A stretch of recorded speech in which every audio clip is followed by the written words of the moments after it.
여호와의 말씀이 내게 임하여 이르시되 인자야 너는 이스라엘 족속에게 수수께끼와 비유를 말하라. 하나님께서 새로운 비유를 통해서 하나님의 뜻을 이스라엘 백성들에게 알려주고 계십니다. 3절에 보면 여호와께서 이같이 말씀하여 이르시되 색깔이 화려하고 날개가 크고 깃이 길고 털이 숱한 큰 독수리가 레바논에 이르러 백향목 높은 가지를 꺾되. 큰 독수리가 나옵니다. 이 독수리는 바벨론의 느부갓네살 왕을 의미하고 바벨론을 의미하는 것입니다. 이 바벨론 대제국인데 큰 독수리가 색깔이 화려하다. 색깔이 화려하다는 것은 여러 색깔이 섞여 있는 것이죠.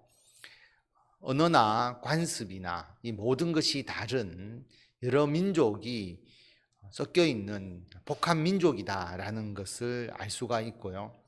그리고 날개가 크다라고 하는 것은 독수리가 멀리 또 날아다닐 수 있잖아요. 그 통치의 영역이 굉장히 넓다. 바벨론이 대제국이다라고 하는 것이고요.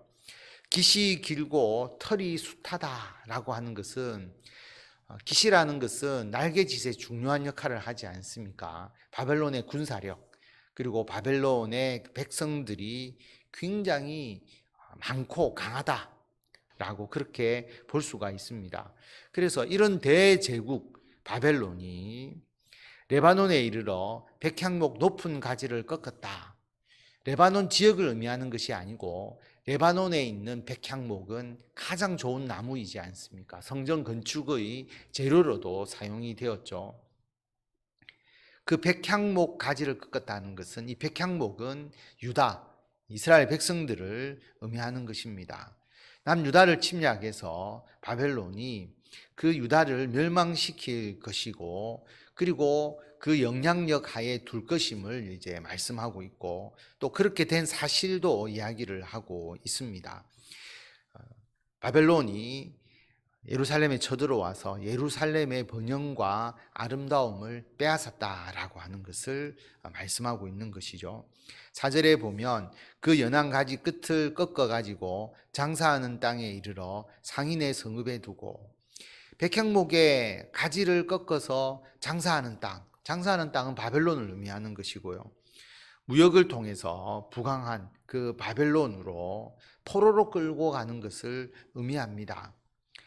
또 그 땅의 종자를 꺾어 옥토에 심되 수양버들 가지처럼 큰 물가에 심더니. 땅의 종자가 제일 중요하지 않습니까? 왕을 의미한다고 보면 여호야긴 왕을 포로로 끌고 가버리고 그의 숙부 시드기야를 왕으로 세우면서 새로운 바벨론의 영향력을 받는 정부를 세운 것을 의미합니다. 그런데 바벨론의 지배를 받는다고 해서 완전히 멸망당하는 것은 아니지 않습니까? 바벨론의 영향력 하에 있는 것이죠. 그래서 그 새로운 시드기야 왕을 통해서 옥토 그리고 큰 물가 그래도 바벨론의 영향력 하에서 잘 살아갈 수 있도록 해주는 것을 볼 수가 있습니다. 그래서 옥토에 심고 큰 물가에 심겨졌다. 멸망당할 정도는 아니다라고 하는 것이죠. 6절에 보면 그것이 자라며 퍼져서 높지 아니한 포도나무 곧 굵은 가지와 가는 가지가 난 포도나무가 되어 그 가지는 독수리를 향하였고 그 뿌리는 독수리 아래에 있었더라.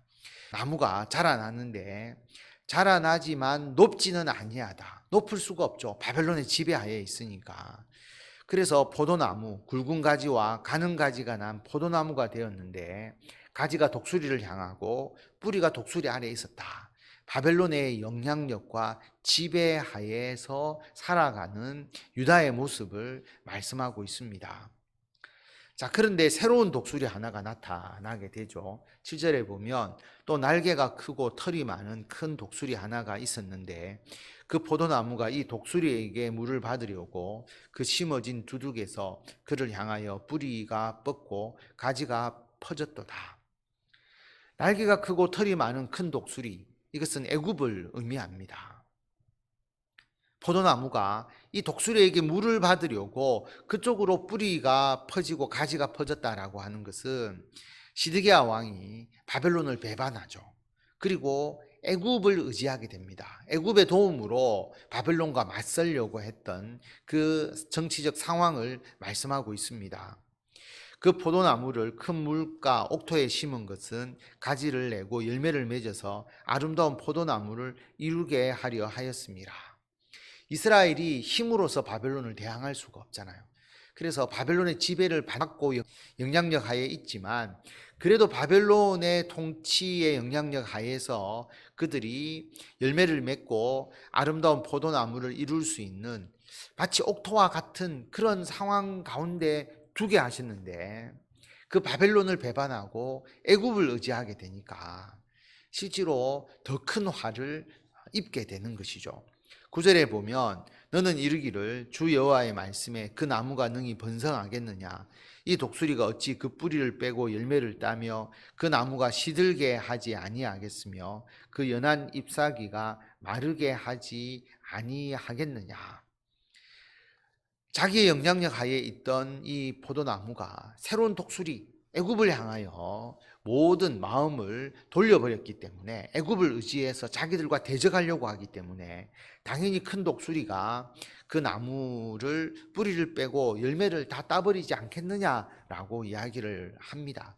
결국 바벨론이 유다가 애굽으로 자신의 정치적인 동맹을 의지하니까 바벨론이 침략해서 시드기야 왕을 바벨론으로 포로로 끌고 가죠. 시드기야 왕이 두 눈이 뽑히고 자기의 아들들은 다 죽임을 당하고 바벨론으로 끌려가는 그런 수모를 겪게 됩니다. 많은 백성이나 강한 팔이 아니라도 그 뿌리를 뽑으리라. 볼지어다 그것이 심어졌으나 번성하겠느냐 동풍이에 부딪힐 때에 아주 마르지 아니하겠느냐 그 자라던 두둑에서 마르리라 하셨다 하라. 결국 동풍에 부딪힌다. 동풍은 아주 뜨겁고 강한 열풍이지 않습니까? 그 나무가 다 말라버리는 겁니다. 결국 바벨론의 침략에 의해서 유다가 완전히 멸망당하고 이제는 왕을 둘 수 없는 완전히 멸망을 당하고 그리고 바벨론 포로로 끌려가는 비참한 상황에 이르게 되는 것을 여기서 말씀하고 있습니다. 결국 오늘 말씀은 유다의 역사와 관련이 되는데 바벨론의 지배하에 있다가 애굽을 의지하면서 더 큰 화를 입게 되는 상황을 언급하고 있습니다.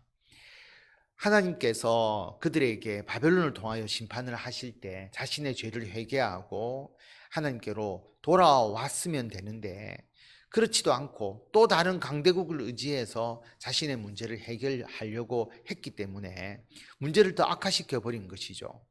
우리들도 마찬가지입니다. 어떤 우리들에게 문제가 생기고 어려움이 생겼을 때 그것을 해결하기 위해서 하나님께 나아와서 하나님을 의지하고 하나님의 뜻을 묻고 하나님의 방법대로 그 문제를 해결해 나가면 차근차근 그 문제가 해결될 수 있는데 우리는 섣불리 인간적인 생각을 하여서 인간적 방법으로 그 문제를 대하다 보면 오히려 문제가 더 꼬이게 되고 더 악화되게 되고 나중에는 우리가 수습할 수 없는 방향으로 그 문제가 더욱더 깊어지게 되는 것을 보게 되는 겁니다. 그것을 말씀하고 있는 것이죠.